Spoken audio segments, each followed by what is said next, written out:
مفتی صاحب اس بارے میں کچھ توجہ فرمائیں. کل موٹر سائیکل والوں نے بہائی شروع کر دی, پیچھے دو خواتین بٹھاتے ہیں, بیٹی یا بہو کو بالکل مردوں کی طرح بٹھاتے ہیں, اور غیرت جب ختم ہو جائے تو جو مرضی کرو, ٹھیک ہے نا. یہ سب براڈ مائنڈڈ بنتے جا رہے ہیں. یار کیا ہوتا ہے مولویوں نے کہا یوں بیٹھو, جس طرح بیٹھ کے تو ہم کون سا غلط ہیں, تو آپ پینٹ اٹھار کے بٹھاؤ اس کو اپنے ساتھ, صحیح ہے نا. اس کے کپڑے اتار کے بٹھاؤ, آپ پینٹ اٹھار کے بٹھاؤ اس کو اپنے ساتھ, صحیح ہے نا. اس کے کپڑے اتار کے بٹھاؤ, آپ پینٹ اٹھار کے بٹھاؤ اس کو اپنے ساتھ, صحیح ہے نا. اس کے کپڑے اتار کے بٹھاؤ. آپ شادی کے موقع پر پیسے لوٹانا, سلامی دینا جائز ہے, بالکل. یہ تو ایک کلچرل چیز ہے, جائز ہے, بشرطے کہ وہ پیسے لوٹانے میں مرد و عورت کا اختلاط نہ ہو جائے لوٹنے والوں میں. باقی جو کلچرل ایکٹیویٹیز ہیں نا, اس طریقے سے لوٹا کے, اس میں کوئی ایسا مسئلہ نہیں ہے کہ جس کو آپ کوئی شرعی گرفت کریں. جس نے شرعی گرفت کرنی ہے تو کتاب و سنت سے دلائل لے کے آئے اور کہ جی یہ قرآن و سنت نے فلاں جگہ منع ہے. یہ ساری کلچرل چیزیں, اس کو تو چھوڑ دے. جو باقی چیزیں کر رہے ہیں, یہ جو اب دولہا دلہن کو لینے جاتا ہے ہمارے معاشرے میں, تو گدھے پہ بیٹھ کے جاتا ہے یا اونٹ پہ بیٹھ کے جاتا ہے یا کار میں. تو مجھے تو آج تک کبھی یہ لکھا بھی نہیں آیا کہ کیا کار میں جا کے دلہن لے کے آنا سنت ہے یا میں اونٹ کرائے پہ لوں. وہ زنانی نے آنا ہی نہیں تیرے نال, ہاں وہ ڈر لگ جاتا ہے. اگلے دن ایک وہ لطیفے سنانے والے مولوی کا ایک کلپ میں دیکھ رہا تھا, تو وہ اس سے کسی نے پوچھا کہ موٹر بائک پہ اگر کوئی عورت ایک ٹانگ ادھر کر کے بیٹھ جائے, اب اس کا جواب ایک مہذب انداز میں تم دو. وہ کہنے لگا یہ اتنا لبرلزم ہے ان کو اپنی عورتوں کے کپڑے اتار کے ان کو بٹھایا کرے. نعوذ باللہ. مفتی صاحب اس بارے میں کچھ توجہ فرمائیں. کل موٹر سائیکل والوں نے بہائی شروع کر دی, پیچھے دو خواتین بٹھاتے ہیں, بیٹی یا بہو کو بالکل مردوں کی طرح بٹھاتے ہیں, اور غیرت جب ختم ہو جائے تو جو مرضی کرو, ٹھیک ہے نا. یہ سب براڈ مائنڈڈ بنتے جا رہے ہیں. یار کیا ہوتا ہے مولویوں نے کہا یوں بیٹھو, جس طرح بیٹھ کے تو ہم کون سا غلط ہیں, تو آپ پینٹ اٹھار کے بٹھاؤ اس کو اپنے ساتھ, صحیح ہے نا. اس کے کپڑے اتار کے بٹھاؤ, آپ پینٹ اٹھار کے بٹھاؤ اس کو اپنے ساتھ, صحیح ہے نا. اس کے کپڑے اتار کے بٹھاؤ, آپ پینٹ اٹھار کے بٹھاؤ اس کو اپنے ساتھ, صحیح ہے نا. اس کے کپڑے اتار کے بٹھاؤ. آپ یہ علماء کی لینگویج ہے. اگر یہ پبلک میں لینگویج ہے نا, تو آپ سمجھ لیں کہ مدرسوں میں کیا ہوگا, کیا کچھ ہوتا ہوگا. میاں, ہاں میاں, لوگ کیا کہیں گے. اب لوگ کیا کہیں گے اگر میں بتاؤں مدرسوں میں کیا ہوتا ہے, اور آج نہیں پرانے مدرسوں میں بھی کیا ہوتا تھا. اس لیے اس ٹاپک کو میں ادھر چھوڑتا ہوں. تو یہ بات ہے کرنے کا, تو اس کے لیے پھکی سن لیں. اس مولانا سے, اس مفتی سے پوچھو کہ صحابہ کرام علیہم رضوان یا ان کی جو بیویاں تھیں وہ جب اونٹ پہ بیٹھا کرتی تھیں تو دونوں ٹانگیں ایک طرف کر کے بیٹھتی تھیں یا ایک ٹانگ ادھر کر کے ایک ادھر. وہ جو ڈولی رکھنے والی بات ہے نا, وہ تو چند ایک جو امیر لوگ تھے وہ بےچارے وہ ہودج بنا سکتے تھے. ہم عورتیں تو اس طرح ہی بیٹھتی تھی. صحیح بخاری مسلم دونوں میں موجود ہے. نبی علیہ السلام جب غزوہ خیبر سے واپس آ رہے تھے تو نبی علیہ السلام نے اونٹ پہ بیٹھے ہوئے اور اپنے پیچھے آپ صلی اللہ علیہ وآلہ وسلم نے سیدہ صفیہ کو بٹھایا ہوا تھا. ہودج نہیں تھا, اونٹ پہ ڈائریکٹ بیٹھے ہوئے تھے اور پیچھے بٹھایا تھا. تو پیچھے جب کوئی عورت بیٹھی ہوگی اونٹ پہ تو دونوں ٹانگیں ایک طرف کر کے, تو آپ جس مرضی کو بٹھائیں وہ جا کے نیچے گرے گا جب اونٹ چلے گا. وہ آپ کر ہی نہیں سکتے. اونٹ کی انہوں نے کوہان کے اوپر ایک وہ لکڑی سی رکھی ہوتی ہے, اس پہ وہ اگلا بندہ پکڑ کے بیٹھتا ہے اور جو پیچھے والا ہے اس کو پیچھے پکڑ کے بیٹھتا ہے. تو نبی علیہ السلام نے اپنی بیوی کو اپنے پیچھے بٹھایا تھا. لہٰذا مفتی صاحب رجوع کریں, نبی علیہ السلام نے جو اس زمانے کی جو موٹر بائک تھی نا, اس پہ ایک ٹانگ ادھر کر کے اور ایک ٹانگ ادھر کر کے اپنی بیوی سیدہ صفیہ کو بٹھایا. لیکن ان لوگوں کا کیا حدیثوں سے لینا دینا, یہ تو پڑھتے ہیں اپنے بزرگوں کی کتابیں.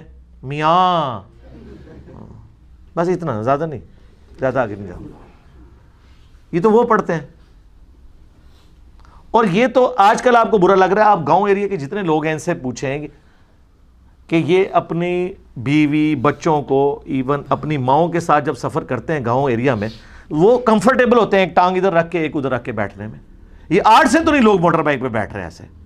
گاؤں کے لوگ تو ہمیشہ سے بیٹھتے ہیں. وہ بیچارے تو 40-50 کلومیٹر کا سفر جی ٹی روڈ کے اوپر اپنا کرایہ بچانے کے لیے, آسانی کے لیے موٹر بائک پہ کرتے ہیں, اور اس میں کمفرٹیبل ہے, گرنے سے بندہ بچ جاتا ہے. اور آج کل تو بعض موٹر بائک ایسے عجیب و غریب قسم کے انہوں نے بنائے ہوئے ہیں, بدتمیز قسم کے. وہ موٹر بائک اونچی اونچی ان کی سیٹیں ہیں, اور وہ نیچے جو پیڈسٹل ہے وہ بھی ایسا ٹیڑھا ہوتا ہے کہ ایک پاؤں رکھو دوسرا رکھا نہیں جاتا, تو چانس ہوتے ہیں کہ سلپ ہو جائے.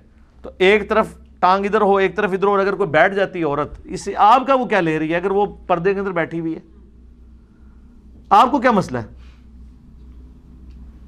تو کسی بات پہ ورڈکٹ دیتے ہوئے قرآن و سنت سے دلیل دیکھ لینی چاہیے اس کو غلط کہنے کے لیے. دنیاوی معاملات میں غلط کہنے کے لیے دلیل چاہیے کتاب و سنت سے, اور دینی معاملات میں اس کا ثابت ہونا دیکھنا ہوتا ہے. یہ ہماری کلچرل چیزیں ہیں. سلامی ہو گئی, عورت کو مہندی لگا دی, مرد کو تو مہندی نہیں لگائیں گے, وہ تو لگانی نہیں چاہیے, وہاں تو منع ہے. باقی جتنی کلچرل چیزیں ہیں جس میں مرد و عورت کا اختلاط نہ ہو, وہ سب کی سب چیزیں جائز ہوں گی اس معاشرے کے اعتبار سے. سیرا تو ان کو نظر آ رہا ہے کہ جی ثابت نہیں ہے. تو یہ جو مولوی نکاح پڑھانے کی اسلامی لیتے ہیں, نبی علیہ السلام اپنے جب صحابہ کے صحابیات کے نکاح پڑھاتے تھے تو 5-5 ہزار روپے لیتے تھے. آج تک کسی اہل حدیث مولوی نے اس کو تو بدعت نہیں کہا. کوئی ہے تو اڑیل مچ دسو منو زیادہ کوئی ہے بدعت سیرا لوائے لا کے وہ ہاتھ سے پڑاؤ, جس سے سوری ہو گئی, پگڑی اتار دی, رکھ لیں, پھر سلامی دیں, ساتھ ہی پکڑ کے جیب میں ڈالیں, کو یہ بھی ثابت نہیں ہے. ان تو اڑنا ہی کچھ ہی ہونا چاہیے. ان کا دیکھو تھوڑی دیر پہلے میں بھی تھوڑی گل مان لی سی نا, تو ہوں تسی بھی لیاؤ کیڑی قرآن اور صحیح حدیث سے ثابت کریں. ٹھیک ہے, جو آپ کو آپ کے اسلاف سے ہٹا رہا ہے اور یہ کہہ کے کہ میں بابوں کو نہیں مانتا, اس کا مطلب وہ نیا بابا بن کے نئے بابی پن کی بنیاد رکھ رہا ہے. وہ کہہ رہا ہے سارے بابوں سے ہٹا کے سب کو کس کا مرید بناؤ, سب مجھے بابا سمجھے, باقی ساری قوم بابا لیس ہو جائے. وہ آپ المحند المفند کے 3 عقیدوں پہ ابھی جب 2 گھنٹے کا فضول ترین ویڈیو آئی ہے نا, اس میں بھی المحند کو ہائی لائٹ کیا ہے. اس میں عقیدے قرآن و سنت کے خلاف المحند کی عبارت کو غلط وہ مفہوم بیان کر رہے ہیں جو علماء دیوبند مراد نہیں لیتے. بہتان باندھ رہے علماء دیوبند پہ. ہمارے پیچھے تو پورا ایک اہل حق علماء کا ایک گروہ کھڑا ہوا ہے. یہ ان کی عزت کا سوال تھا. میری ذات کیا ہے, میری کیا حق. میں نے المحند کو پڑھنا شروع کیا, میں نے اس پہ دلائل مجھے لگا یار یہ تو 100% قرآن. اس سے پہلے مجھے پتہ ہی نہیں تھا کہ المحند میں لکھا کیا ہے. اس سے پہلے مجھے پتہ ہی نہیں تھا کہ المحند میں لکھا کیا ہے. اس سے پہلے مجھے پتہ ہی نہیں تھا کہ المحند میں لکھا کیا ہے. اشرف علی تھانوی صاحب نے کتاب لکھی ہے ارواح ثلاثہ, 3 روحیں, نام ہی دیکھ لیں, یعنی 3 مرے ہوئے بابوں کی کرامات, اور نیچے لکھا ہوا ہے یعنی کرامات اولیاء. اس کتاب میں آپ کو وہ کچھ ملے گا. بلکہ مجھے کچھ عرصہ پہلے تارج می صاحب نے فون کر کے کوئی میرا کلپ دیکھا, ان کا یار واقعی یہ لکھا ہوا ہے کہ قاسم نوتوی صاحب مرنے کے 6 سال کے بعد دیوبند مدرسے میں واپس آئے, قبر سے نکل کے صلح کرا کے پھر چلے گئے, اور بیداری میں. نے کہا ہاں جی لکھا ہوا ہے. کہتے ہیں مجھے تو نہیں پتا. تو اس لیے ہم ڈسپلے کروا دیتے ہیں, ہم نے نہیں کتابیں چھاپی ہوئی. جائیں پوچھیں گے بزرگ یہ لکھ کے جو کچھ گیا ہے یہ کرامات اولیاء ہے. بریلویوں کا مردہ نکل آئے تو شرک, دیوبندیوں کا بابا نکل آئے تو توحید. پھر کہتے ہیں جی سعودیہ والوں نے جو بندی لگائی ہے, ہم پہ جھوٹا الزام لگایا کہ ہماری کتابوں میں شرک اور بدعت ہیں نا جناب, کیوں نہیں ہے؟ وہ آپ نے چشمہ دوسرا لگایا تھا نا, آپ کو صرف بریلویوں کی نظر آتی تھی. وہ اہل حدیث تو دونوں کو اوپر سے ایک نظر سے دیکھ رہے ہوتے ہیں نا, کہ کام انہوں نے بھی ڈالا ہوا ہے, کام انہوں نے, جس طرح میں بھی کہتا ہوں پابندی نہیں ہونی چاہیے, یہ غلط ہے. سلیبس کو چینج کروائیں, ریاض الصالحین شروع کروائیں, میری ویڈیو اس پہ پہلے آ چکی ہے. کام تو ڈالا ہوا ہے انہوں نے. اسی ارواح ثلاثہ میں لکھا ہوا ہے کہ جی ایک دفعہ رشید احمد گنگوئی صاحب نے مدرسہ دیوبند کے بانی جو ہیں قاسم نانوتوی صاحب, ان کو پبلکلی کسی جلسے کے موقع پر یا پبلک گیدرنگ کے اندر انہوں نے ان کو پبلکلی چارپائی پہ لٹایا, پھر خود ساتھ ان کے لیٹ گئے, پھر کروٹ ان کی طرف کی, پھر عاشق صادق کی طرح ان کے سینے پہ ہاتھ رکھا. یہ الفاظ اس میں لکھے ہوئے ہیں, یہ میں نہیں کہہ رہا. اور اب اتنا کچھ اگر کسی کے ساتھ ہو رہا ہو تو اس بیچارے نے بولنا ہی ہے نا آگے سے. تو قاسم نانوتوی صاحب جو مدرسہ دیوبند کے بانی ہیں, انہوں نے کہا کہ میاں یہ کیا کر رہے ہو, لوگ کیا کہیں گے؟ تو رشید احمد گنگوئی صاحب فرماتے ہیں کہ کہنے دو لوگوں کو. یعنی اگر میری زبان میں آسان کہنے دو, یہ تو ہے ہی بٹ دماغ نے, انہوں نے اتنا دماغ ہے کہ یہ سوچن کہ بابے بھی غلط ہو سکتے ہیں. لیکن ان کو نہیں پتا تھا کہ آج وہ وقت آ چکا ہے کہ لوگ گلی گلی کہہ رہے ہیں کہ بابے تھے, شاہی کوئی نہیں. دیکھو وہ جو المہند میں لکھا ہے نا، ہم بزرگوں کی قبروں اور سینوں سے فیض لینے کے قائل ہیں. تو قبروں والا واقعہ تو میں نے آپ کو بتا دیا، وہ دیوبند مدرسے کے بانی قبر سے نکل کے صلح کروا کے واپس چلے گئے. اور اس میں تو الفاظ ہیں کہ وہ مولانا کہتے ہیں کہ جی سردیوں میں بھی ان کو پسینہ اتنا آیا ہوا تھا کہ ان کی وہ چادر، وہ سارا لحاف بھیگ چکا تھا. تو میں نے کہا حضرت آپ کی کیا حالت ہے؟ وہ کہتے ہیں ابھی بھی حضرت نانوتوی آئے تھے، مردہ قبر سے نکل آئے تو صرف پسینہ نہیں نکلتا، خواب میں نہیں، یہ بیداری میں. تو یہ قبروں سے فیض تھا. لوگ کہتے تھے سینے سے فیض، سینے سے فیض ہے جی. وہ ان کی طرف کروٹ کٹ کے لیٹے اور پھر اپنا ہاتھ ان کے سینے پہ رکھا، یعنی وہ کنیکشن انہوں نے بحال کیا، سینے کو انہوں نے فیض دیا. یا لیا تو نہیں ہوگا، ظاہر ہے وہ قاسم نوتوی تو ان کے شاگردوں میں آتے ہیں، وہ ان کے شیخ ہیں. یہ تو تھی جناب پہلی قسط اس کی. دیکھو اس دے بھیجے دوسری قسط بھی بیان کر دی ہے یار، رہنے دیں. نہیں یار، وہ پھر کہیں گے یہ بالکل اس طرح کر رہا ہے اور وہ کر رہا ہے، کتابوں سے کر رہے ہیں. چلے جی، بلال بھائی کہہ رہے ہیں کتابوں سے ہی کر رہے ہیں نا، تو چلے ہم کنٹرول الفاظ میں، وہ اتنے فلمی الفاظ تو میں استعمال نہیں کر سکتا. تذکرۃ الرشید ایک کتاب ہے جس میں رشید احمد گنگوئی صاحب کا تذکرہ ہے، یعنی ان کے حالات زندگی ہیں اور ان کے اپنے چاہنے والوں نے بیان کیے ہیں. اس میں اس کی اگلی اور سمجھ لیں آخری قسط ہے، یا آج جو ہم بیان کر رہے ہیں یہ آخری قسط ہوگی ان کے لیے.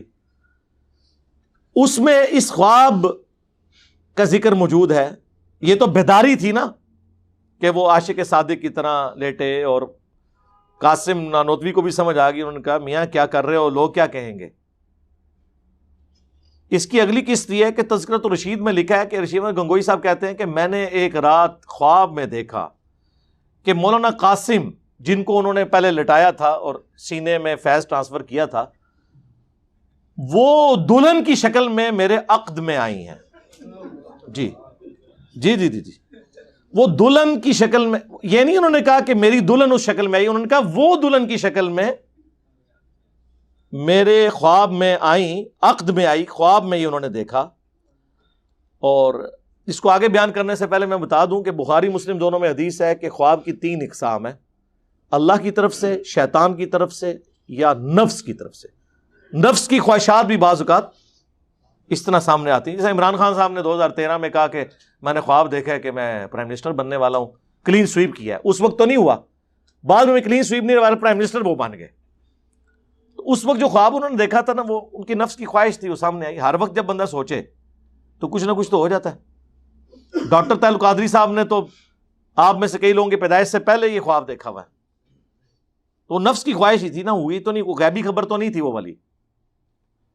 تو کہتے ہیں جی میں نے خواب میں دیکھا کہ وہ جو ہیں وہ دلہن کی شکل میں میرے پاس آئی ہیں، اور پھر وہ ان کا نکاح ہوا، اس کے بعد پھر روحانی اولاد بھی ہوئی.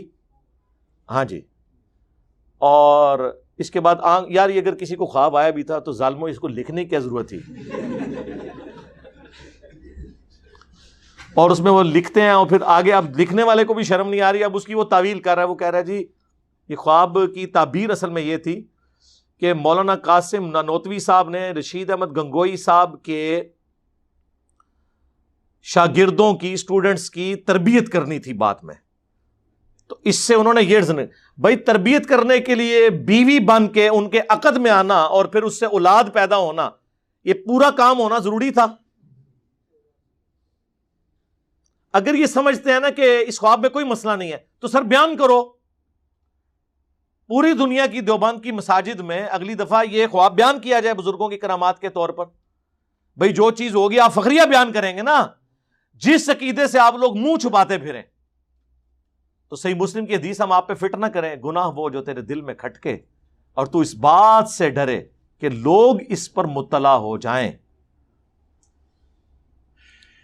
چلے آپ تشریح کے ساتھ بیان کرتے ہیں، لیکن ان کو پتا ہے کہ اب لوگ جو ہیں وہ بٹ دماغ نہیں ہے. لوگ تو پوچھیں گے میاں یہ کیا ہوا. اسی میں نے اپنے اسٹوڈنٹس کو کہا کہ ان کو آپ سمجھانے کے لیے پورا واقعہ لکھیں گے تو ان کا دل دکھے گا. آپ صرف لکھ دیا کریں میاں، آگے وہ سائن اس طرح، وہ جو سیدھی لائن اور نیچے چھوٹا سا ٹھمکا. ایکسکلیم ود جوائے یا ایکسکلیم ود سارو، وہ سائن ڈال دیا کریں. تو اب یہ چیزیں انہوں نے کتابوں میں چھاپی، ہم صرف راوی ہیں بیان کرنے والے. ان کا دین اس قابل نہیں ہے، ان کے بابوں کا دین، کہ اس کو یہ بیان بھی کر سکے.